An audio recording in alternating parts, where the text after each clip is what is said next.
You know, I had a 3-hour conversation with the ambassador today at lunch, so I think some of it is going to be a little bit, he's heard it before. But let's start with challenges.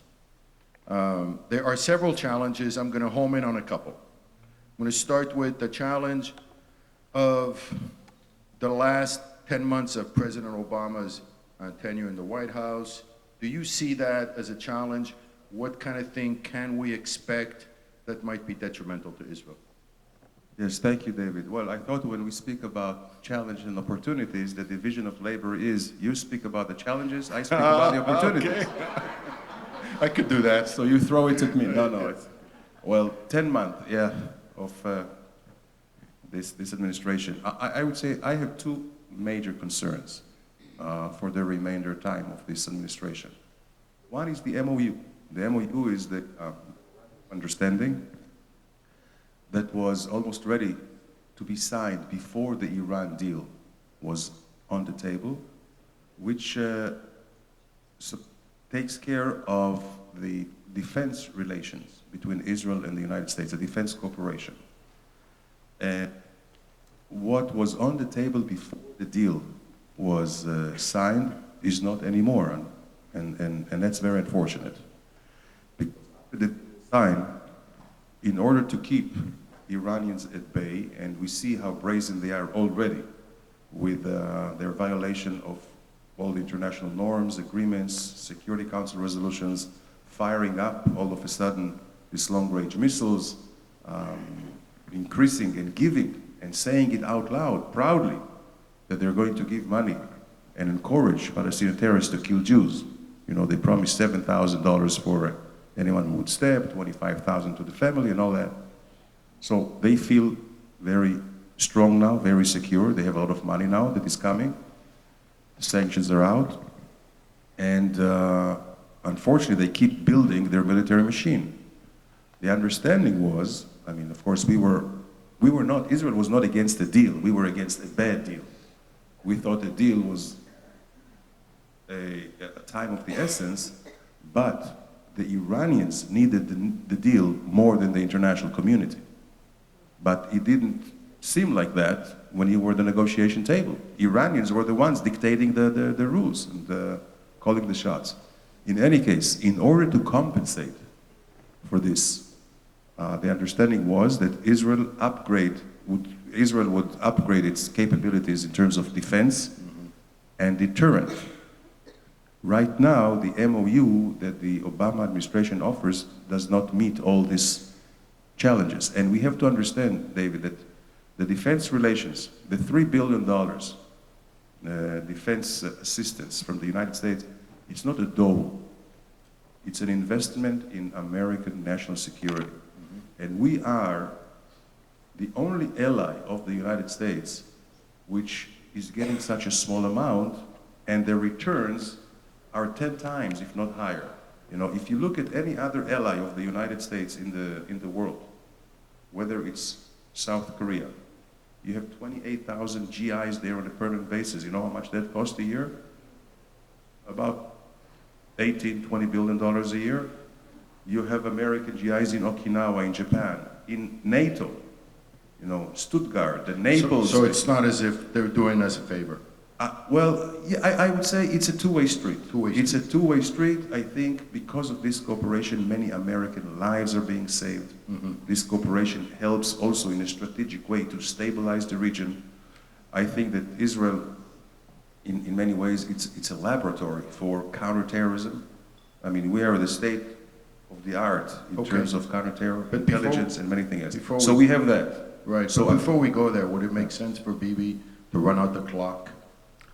Well, I hope that this will not become a campaign issue. I hope that this will be done because on the merit, and we should introduce politics into the defense relations. The defense relations is something which is of the interest of Israel, interest of the United States, and it shouldn't be, you know, any correct. But if we see that the MOU right now is not going in our direction, it's not going anywhere, unfortunately. Then do you get a sense that Prime Minister Netanyahu is sort of trying to run out the clock and hoping that the next occupant in the White House will give us a better deal? I think Netanyahu is seriously trying to get it done. And the last word has not been said. I met with our defense minister. He was in Washington and New York just 2 weeks ago for the Friends of the IDF in New York. I met him in New York, and he's still working on that. So the last word is not in yet, and again, I hope it will be done as soon as possible. The second challenge that we have is that we did not hear a very clear voice from the White House about any political initiatives that might take place. We hear about the French initiative to impose a political solution basically on Israel and to take it to the Security Council. The Security Council resolution is not like any other General Assembly resolution. It has a legal mandate, and that could really put Israel in a very, very dangerous political situation. So far, we've had the veto power of the United States. Right. And if we do not have a clear voice about that, this can encourage French, New Zealand, other members in the international community to try to introduce and use this window of the last 10 months, thinking that maybe now the US will not do what they've been Right. doing. Now, Danny, let's put all the politically correct, polite stuff aside. Especially as we are being filmed here. Yeah. Stop being, just for a couple minutes. What's going on in Obama's head? It's a genuine question. What could be going on in his head at the thought of imposing a solution in the United Nations and introducing that, knowing that it's going to handcuff us for the future? Well, I don't know. That's not my expertise to psychoanalyze. But however, even strategically, that would be a bad mistake, because if and that would be also a departure. If the United States stopped vetoing these bad resolutions in the Security Council, that will mean further deterioration of the defense and the security situation in the Middle East and beyond, and it will mean that there is no chance for a peaceful negotiations with the Palestinians. So why would he do it? I hope he will not do it. I think there's every national interest reason not to do it, from the United States point of view, from the region's point of view, and I hope he will not do it. But the fact that we do not have a clear understanding which would preempt any of these attempts and any of these initiatives, this is a worrying sign. Did you see the very long interview that Obama had with Jeffrey Goldberg in The Atlantic? Like, everyone's talking about it, and part of the interview is Obama is really saddened because he believes that he's misunderstood, that his love of the Jewish people and how much he means so well. Really, I mean, like I said, I was nothing politically correct right now. I'm just going to give it to you straight. So this is what he claims. This is the President of the United States, the leader of the free world. This is what he claims. So what do you make of that? Is it just simply that he's in total state of denial in terms of what's good for Israel? David, the difference between us is you can speak your mind. This is your job. I can also speak my mind now, but if I want, ever to keep the option of becoming prime minister, of returning to politics in Israel, we would like you as prime minister, by the way. We really would.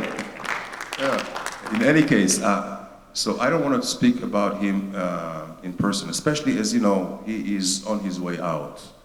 And I think... What did he say? Yay? Is that what he said? Yay. But, oh, wait a minute. We're not allowed to cheer anymore.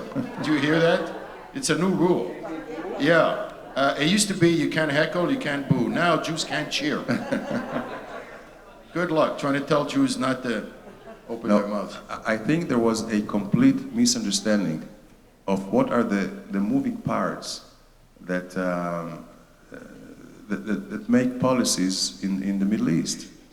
And I believe that the first, I would say, I call it a mistake, a real strategic mistake, was saying out loud and being proud about opening a daylight between Israel and the United States, not understanding that, first of all, by supporting the United States, by supporting Israel, I would say it's something which goes to the very core of the American society. I mean, first of all, as a great democracy, you support democracies. And by the way, we can also relate this to what Trump has been talking about, neutrality. I think maybe here he should have elaborated that he could be neutral about the outcome of negotiations between Israel and the United States. That means no pre-imposition. If this is what he meant, this is fine. You know, we know of presidents who try to impose peace, and we know, of course, what were the results, including the results of the last almost 8 years. But actually, the stability in the Middle East and long-term American and Israeli, and I would say the region's interest is to have a very strong Israel. And a strong Israel is perceived to be that when the United States has its back.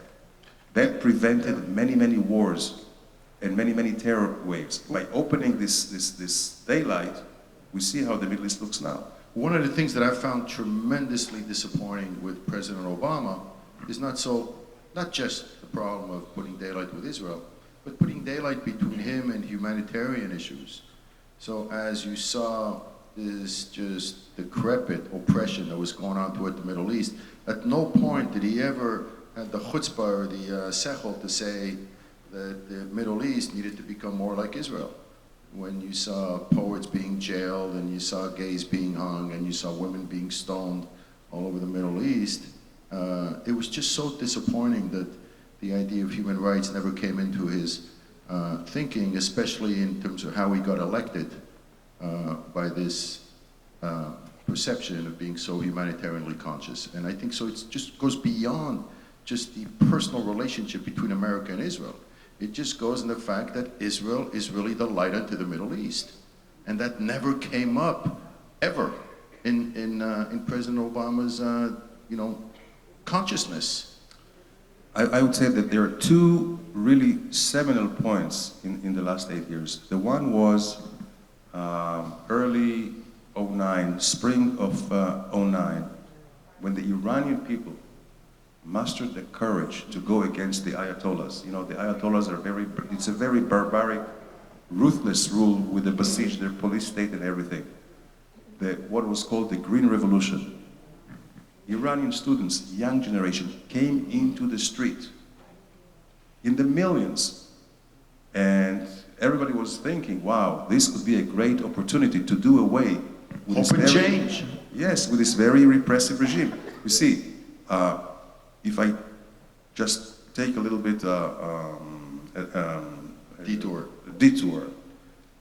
Iran, you know, Farsi Jewish relations have been pretty good for 2,500 years, right?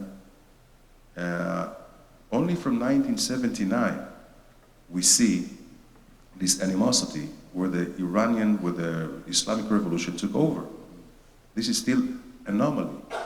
So the steady state was for Iran to be much more Western-oriented country. Actually, we see until today, you take polls, public opinion polls, the Iranians are the most close to the West and the United States. Iranians versus the Saudis or Egyptians or anything else, you see the traditional allies of the United States, it's a government support of the United States. But the people, unfortunately, the people of Iran are much more advanced than other people in the region. So here, there was a great opportunity. They were begging for international support and for international help for them to really overthrow this regime. And who would be more in a natural position to help than the leader of the free world is the United States. And then the word from Washington was, it's an internal issue of Iran. We are not intervening here. That sucked out all the wind from this what would be a revolution, and that also encouraged the Iranians to be much more aggressive in putting down this revolution, number one. So Iran, the Ayatollahs became even stronger, more legitimate, and of course stronger by deterrence of the population. If the population cannot get help And for why do you think democratic that votes. is? He was just so obsessed with making a deal and rapprochement? I don't know if it was just a misunderstanding, but certainly it was a major mistake. But if I take this and think, well, maybe this is if you try to look into a consistency into the American policy towards the United States, then came a year and a half later, the end of 2010, when the Egyptians came into the streets to try and topple Mubarak. Now Mubarak was not, of course, the Democrat that we all can look up to, but still, Mubarak was a major ally of the United States. And when the people in the streets tried to topple Mubarak, then the word from Washington was not like in the case of Iran, it's an internal Egyptian issue. They say, no, Mubarak should go. And who took over? Morsi, Islamic Brotherhood. Disaster. And I'm going to add a third turning point, Okay.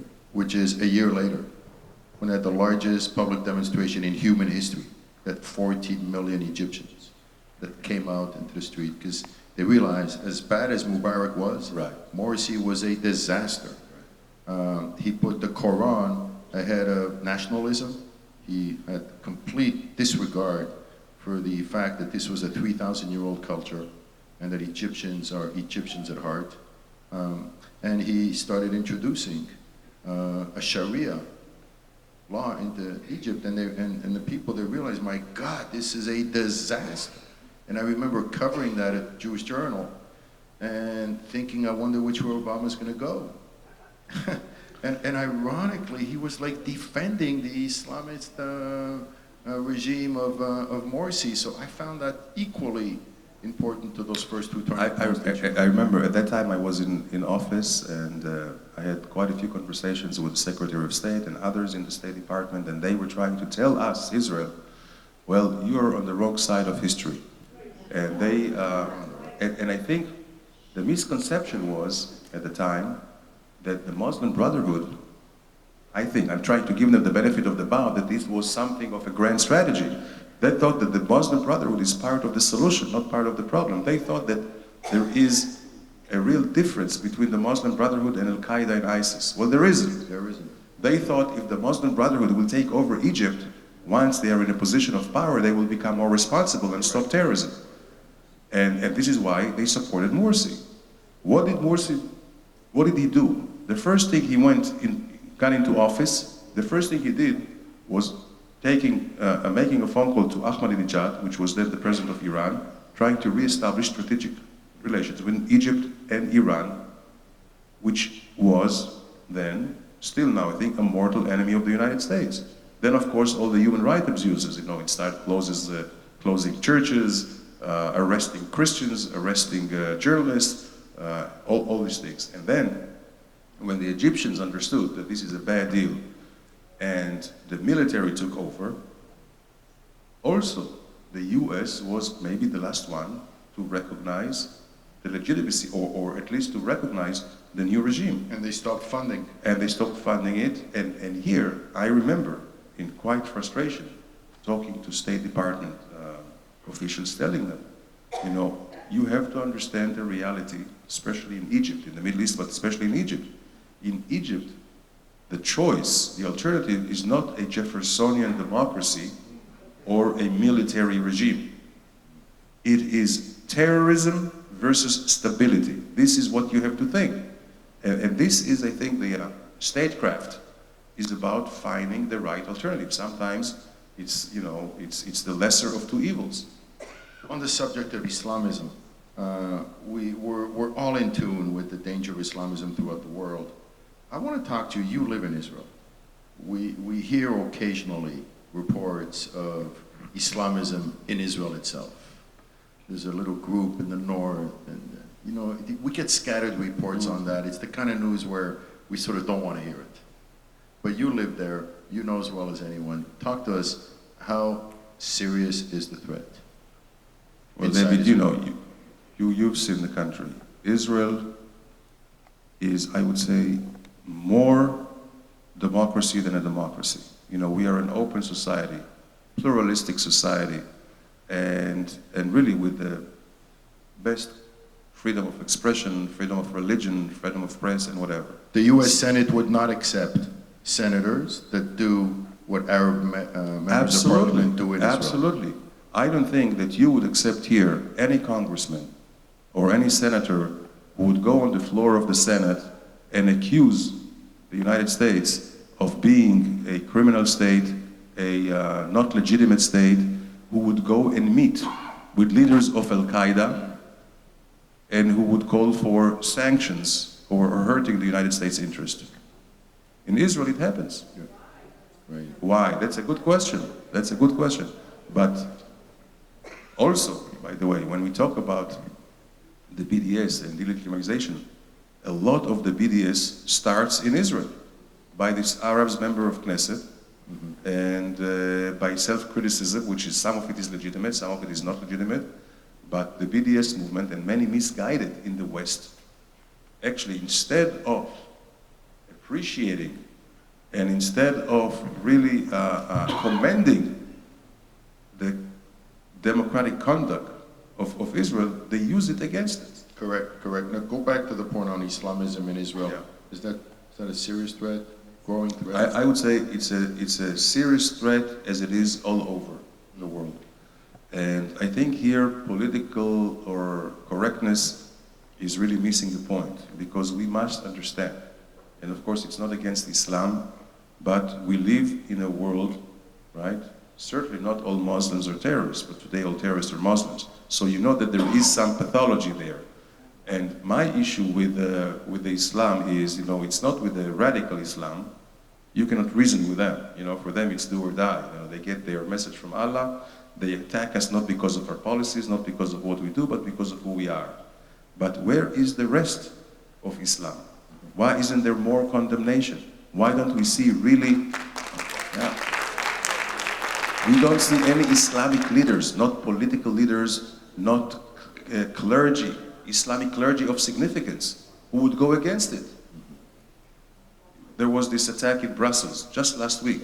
Did you hear any condemnation from the Arab world, any condemnation, of serious condemnation from Islamic leaders? This is where we are, and this is the thing where our attention should be focused. So if we cannot hit the problem on the nail, we will never be able to solve it. Yes, there is a problem of terror, but it's not just terror, you know, which is esoteric. It's Islamic, radical Islamic terror, and we have to say it. And we have to demand from the Islamic countries to take care of it also. So let's continue on the spirit of challenges to Israel. All right, we're talking about Europe. Let's talk about Europe. One of the things that drives me completely crazy is how there's all these Islamic threat and encroaching on the continent, and they worry about labeling Israeli tomatoes in Judea and Samaria. What is the obsession that Europe has for Israel, for singling out Israel in condemnation? You see it at Brussels, you see it at the International Criminal Court at The Hague in the Netherlands, you see it in Geneva at the United Nations Human Rights Council, worst named group I've ever heard. So you were in the inner sanctum of international diplomacy. You met European diplomats for years. You've been there, you've lived it. Explain to us this European obsession with condemning Israel. I would say, if I have to, again, it could be a very complex picture, but I would say there are two main reasons that I analyze to myself why the Europeans are so much anti-Israel, and have been through the years. The first is the Arab oil. Europe has always been dependent on Arab oil, and this is why they sided with the Arabs. You know, it was just sheer geopolitical interest, markets also. Israel today, of course, is a very strong economy, but we were not that all the time. You know, the markets were in the Arab world. You're talking about 350 million Arabs. You know, you want to sell European cars, you want to sell European products and all that. So this is something out of self-interest.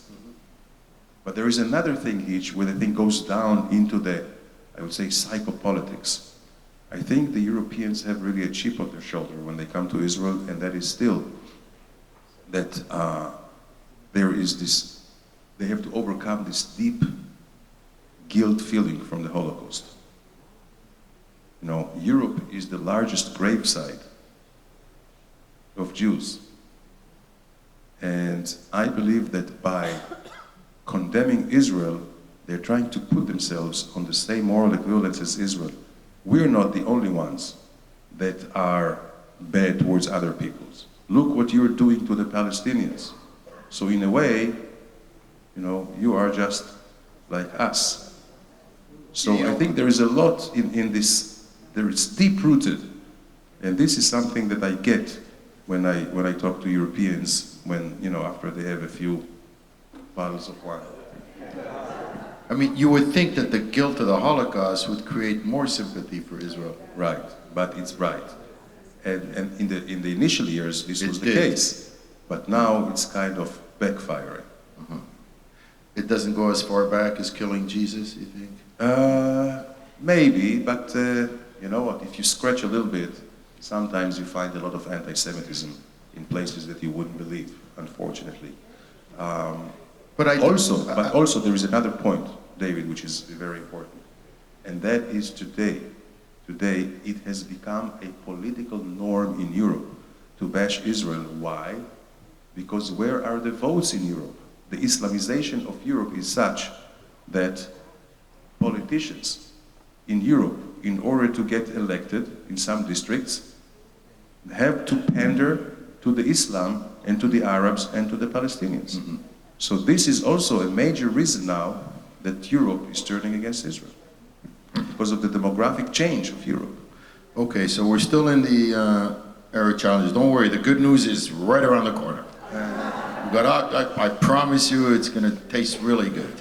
We just have a couple more challenges that I want to touch on, and one of them is United Nations. United Nations. You know, my cousin's the ambassador there, so I was with him recently, Ambassador Danon, and made an interesting comment. He said during the day, when they're not in front of the cameras, so many of these ambassadors, they show so much sympathy for Israel. It just gets nasty when they're in front of the cameras and when they go public. It's just a crazy dichotomy between private and public. But the public condemnation of Israel is out of control.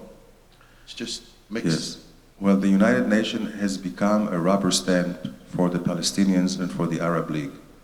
They use what we call the Arab majority. You see, there are 193 member states in the United Nations, and in a General Assembly, every state has one voice. Supposedly a great democracy, right?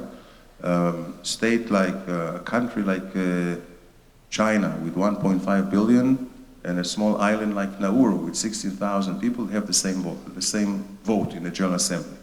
But if you look at the patterns of how they vote according to groups. So you have 22 Arab countries, the Arab League, 22 ambassadors there, against one Jewish ambassador, right? But the 22 Arab countries are a group within a larger group, which is called OIC, Organization of Islamic Countries. Altogether now we count 57. So it's 57 against one. And yet these 57 are part of a much larger group, which used to be called the non-aligned group. Today it's called the development group. And there are 118 countries there. So they all vote according to, you know, it's to their own interest. So every resolution in the UN, right, that comes against Israel, the Arabs have 118 votes in their pocket before they even start, out of 193. This is why you find a UN which more than 85% of all their political resolutions is against Israel. It's not against, you know, Libya, or Syria. Human rights problems in Syria or in Saudi Arabia. Sudan. Yeah, right. All against Israel. You look at the Human Rights Council in Geneva, and 50% of the time they're dealing with Israel and the Palestinians, and not with all the human rights abuses all over the world. This is an anomaly which I believe renders the United Nations really ineffective, And if you look, in the past 70 years or so from the United States creation in 45, look, is there one war that was prevented because of the United Nations? Unfortunately, who suffers also those countries, those poor countries that are compelled to side with the Palestinians, they are the countries that suffer most in terms of poverty, in terms of not having sustainable development. And good segue, because I'm way over my quota for bad news. So let's look at the next 100 years. In the past 100 years, the big liquid was oil. Mm-hmm. But in the next 100 years, whether you're in Islamic, whether you're religion, whether you're Christian or Buddhist, you have to drink water. So the biggest challenge that I read about in the Middle East is drought. That you have 400 million people that are really in danger of going seriously thirsty over the next century. And it just so happens that there's a tiny little place over there that has figured out how to fix water problems. That's right. Because they figured it out for themselves. Right. So do you envision, in the spirit of trying to get some good news and in the spirit of finding the opportunities, do you envision a situation where Israel can use that as leverage to improve its relationship with the rest of the region? Absolutely. Already water is becoming much more precious than oil in the Middle East. And Israel has become and will be a net exporter of water. Water is much more important and is going to be much more important than oil. And the bad news, you're right, that there is much less natural water in the region. But the good news is that there is much more produced water. And Israel is the #1 in the world of developing new resources of water, managing water, and recycling water. We are recycling 70% of the water. #1 in the world. The second country that recycles is Spain, which is with 27%. We are 70%, #2 is 27. So pretty much Israel does not depend on rain anymore because the recycling, because of desalination, and we are in a capacity, actually we are already giving water to Jordan. Without us, Jordan would not be able really to sustain an economy. We're giving oil to the Palestinians. They wouldn't be able to manage without the water resources that Israel manages. And at the end of the day, we will, I believe, end up exporting water to the entire region. At our lunch today, Ambassador Ayalon just did for 5-10 minutes, just did a sort of a quick recap of Israel's value to the world. And my nephew was just sitting right next to me, he's just visiting from Montreal, he's actually in Connecticut now. And he's not as involved as his uncle, because he's been sort of studying for a degree. And he didn't know a lot of what the ambassador said. Anyhow, he turned to me after and he said, I have goosebumps.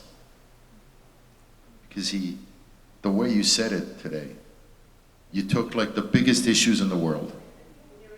Water, oh, he will, believe me, I'm going there. So, no, really, he took like the world's biggest issues. And water, food, you called it food security, energy, and down the line. And Israel, this country that's the most maligned country at the United Nations and in Europe, is actually just at the lead. I mean, we hear that, it's sort of a cliche, but I want to ask the ambassador to sort of try to... Right, well, say what if sometimes, leaders of the world are trying to take a step back from, the daily problems, of terror and political bickering, and if they really are to perform their job, which is to leave our planet, right, to leave it hospitable for the next generation and many generations to come. So what are the main challenges? We are now 7 billion people in the world, more than 7 billion. Would be 10 billion by 2030, 2050. What is the main problem? Is food security, as you mentioned, water availability, affordable energy. These are the 3 basics before anything else. Before IT and before cyber and everything else. And in order to ensure all this, Israel is in the cutting edge. Water we already mentioned, to make sure that through desalination we will have enough water. But food is also something which, there's always a scarcity of food, and also if you look at the at the spread, how you make sure that there is enough food all over in all 5 continents. Please tell the Heinz story. This is a great story. Okay, so the basic vision that Israeli scientists have is, and the goal is, to make sure that the farmers of the future will not be dependent on, let's say, the vagaries of the weather or the type of soil they are. The idea is that you can grow fruits and vegetables and grains everywhere in the world. However, it will be individual grains, or seeds. It will be custom made. So the idea is that a farmer in Antarctica, for instance, or a farmer in the Sahara Desert will be able to year-round grow potatoes, or grow grapes, or grow wheat, or whatever. How do you do it? You do it by custom making the seeds of each of this species. And how do you do it? You do it through genetic engineering. And David asked me how it all come about, and I told him the story, which was about 25 years ago. A group of Heinz, Heinz company, the ketchup company, Heinz executives came to Israel. They came to the Hebrew University. They discussed different challenges, and somehow in the conversation it was brought up that the most expensive part of the production of ketchup is separating the tomatoes from the seeds, separating the seeds of the tomatoes from the rest of the tomatoes. Okay? 3 years later, Israel came up with a tomato without seeds. You heard of seedless tomatoes. However, what is the challenge with seedless tomatoes? How you make sure that the next generation of tomatoes will grow. So that means you have